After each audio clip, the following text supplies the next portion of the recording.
bago tayo magsimula, tingnan nyo ang drive ko organized by life categories, family, running, lodge, events.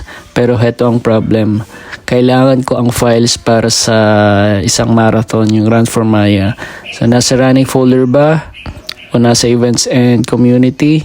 Kapag nagmamadali ka, doon mo marirealize na minsan burden ang sobrang daming files or folders. So instead of guessing, I use Gemini.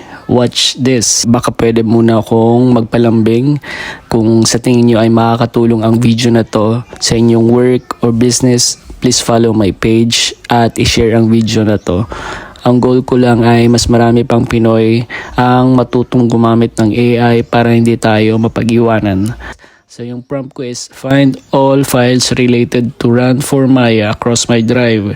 See that? Hindi lang title ang tinitingnan ni Gemini. Alam niya ang context, binasa niya ang file sa loob ng folder at pinagsama-sama niya sa isang view. Pero as an engineer, hindi sapat ang find lang. I want an audit. So ang prompt ko naman is summarize the sponsorship status and budgets for Run for Maya based on these files. Ayan ang aha moment. Binasa ni Gemini ang bawat PDF and sheets and files na nandun. Alam niya kung aling budget ang pending at kung aling sponsorship letter ang kailangan ko pang isend.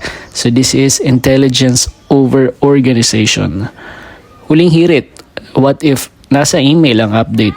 So ito yung prompt ko naman. Search my Gmail for any recent tech attachments or messages about Run for Maya.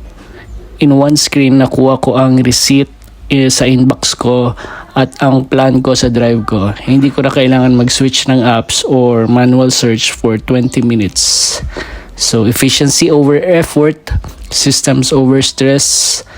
Instead of spending minutes searching folders, I just ask. That's the power of Gemini. Again, kung nakatulong to, don't forget to follow and share. Sama-sama nating i-level up ang tech skills ng bawat Pinoy. I am Engineer Rap, your AI trainer, engineering your success one prompt at a time.